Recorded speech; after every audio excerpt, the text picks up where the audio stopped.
John McCain is not as one-sided a character as many people believe. Throughout much of McCain's career, he has been seen as a man of integrity, as honorable, and in his concession speech after losing his bid for the 2000 Republican nomination, he said, "I will not take the low road to the highest office in this land. I want the presidency in the best way, not the worst way. I will never dishonor the nation I love, or myself, by letting ambition overcome principle. Never, never, never." It used to be that John McCain was strongly opposed to negative ads, but in McCain's 2008 campaign his image quickly changed. When he was younger, McCain was referred to as the happy warrior. Soon his image changed to that of an angry old man, one who ran smear campaigns and asked the electorate who was the real Barack Obama. Early on, McCain vowed to run the most positive kind of campaign, but this very quickly changed. Who is Barack Obama? Who is Barack Obama? Barack Obama. Too risky for America. McCain, prior to the election, had always been popular among centrist Republicans, independents, and even some Democrats. This appeal was not so much because of his ideology, which for the most part was Republican, but because of his character. He was seen as honorable, one who would never pander or betray his convictions. McCain and Palin emphasized that he was a maverick, an outsider, one who didn't simply go with whatever his party said, but went with what he ideologically believed to be right. Someone who would cut taxes and eliminate wasteful spending. He has been the maverick. He has been the consummate maverick. Also, John McCain's maverick position that he's in. McCain was seen as a hero, not only for his war record and his actions as a prisoner in Vietnam, but also in Washington. McCain often chose to fight impossible battles against tobacco companies and the like. In fact, John McCain was a staunch critic of Bush. A critic, that is, until his campaign advisors told him that his only hope of winning the election was to adopt hard right-wing tactics. McCain agreed, saying, "It is not my goal to run this race and be admired as the maverick that lost." McCain knew he would have to have the hardcore right-wing support to win the nomination, so became buddy-buddy with Bush, so much so that he received his official endorsement.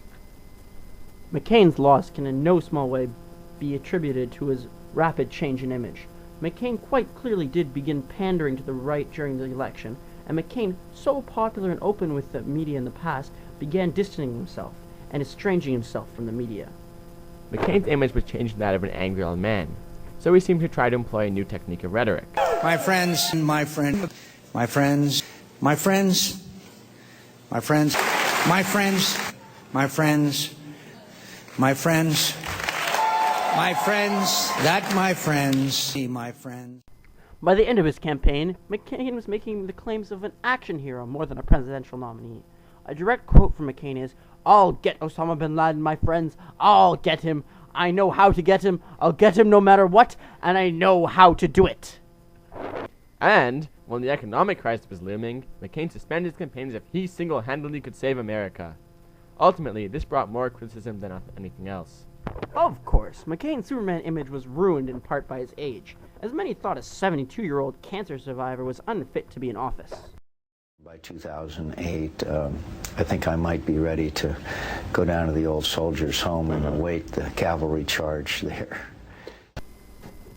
What's more, if he did assume office and passed away, that would leave Sarah Palin in office, something many people were quite reasonably afraid of. Ladies and gentlemen, boys and girls, I present to you the Barack Obama is perhaps the most divided image of all the candidates. Many Americans consider him to be their messiah, while others fear him as the Antichrist. Most of the black community in the United States saw Obama's development as a child of mixed-race parents as one of the two most prominent candidates to the presidency that triumphed for their futures. Jay-Z, a prominent political analyst, once said, "Rosa sat so Martin could walk. Martin walked so Obama could run. Obama is running so our children can fly." Obama was known as No Drama Obama, as nothing seemed to faze him, and he was always cool and collected. Obama has even admitted to experimenting with drugs in his youth, including alcohol, marijuana, and cocaine. Instead of saying he didn't inhale, he says he did inhale. Of course, it was the point. Many of America's most troubled youth can relate to Obama's past drug usage and can see Obama as a mentor of how to build a strong future despite past mistakes. Others, however, are not nearly so forgiving. Many of Barack Obama's detractors see him as an East Coast elitist, educated in an Ivy League school, and not in touch with the real America. Despite this elite education, they argue that he is too inexperienced to serve as president, having only held his United States Senate seat since 2005 and his Illinois Senate seat since 1997 to 2004. The most cynical 12% of the American population even reject the reality that Obama has been a devout Christian all his life, and believe that he is in fact a Muslim, and an additional 12% believe that he was even raised as one. Others still believe him to be a closet communist, or that he has faked his birth certificate to fraudulently obtain U.S. citizenship, even raising his claim to the Supreme Court.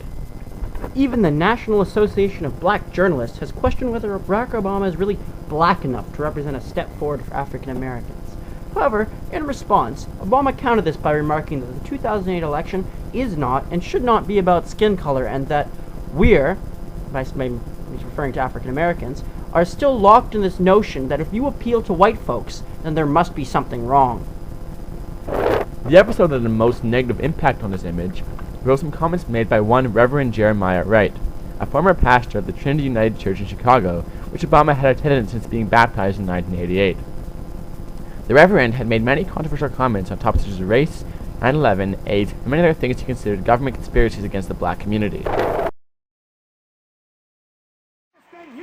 Goddamn America, as long as she tries to act like she is God and she is supreme.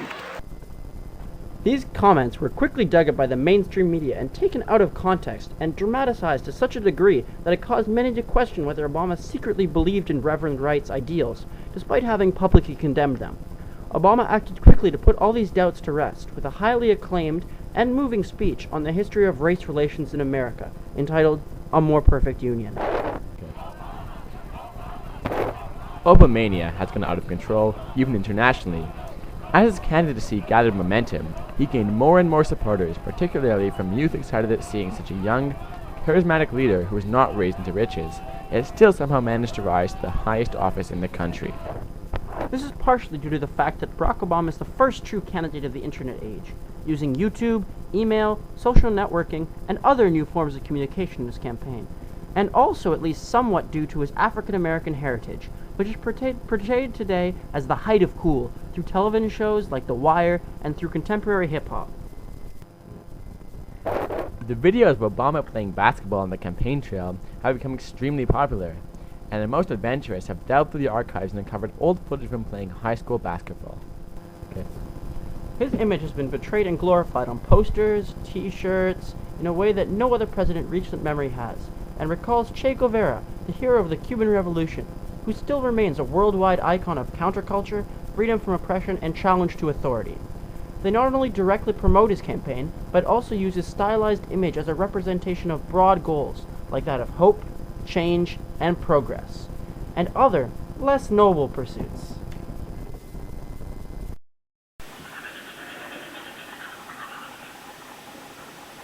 So now you know everything there is to know about crafting a political image with regard to the 2008 election.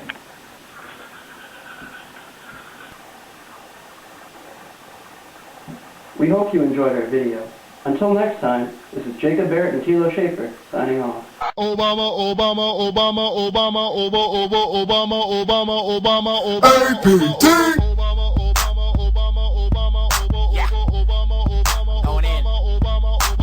Call him president, he's the next new president. Here, senator from Illinois. Yeah, his criteria compared to John McCain, this isn't fair, cause he's BLAC, so the eyes are on E. Through his pencil, he write legislation with the country on his mind, and he don't code-ish, cause he ain't got time every second, minute, hour. KKK wanna devour, he got guards ready to pop him with their choppers. Every brother, mother, sister, cousin, grandma wanna hump him. Even got Hillary Clinton on the side ready to jump him. Tell the Clintons, couldn't catch him, couldn't stop him. They go by the party rules. If you can't beat him, you can't top him. Thought you'd smack him, couldn't pop him. Delegates couldn't cop him. Bill Clinton couldn't help her, too bad she couldn't drop him. Man, Obama's so ill. Good afternoon. Could I ask you a few questions? I guess. What's your name? Average American under 18. Yeah, all right. And how are you today? Apathetic. So what are your thoughts on Barack Obama? Obama!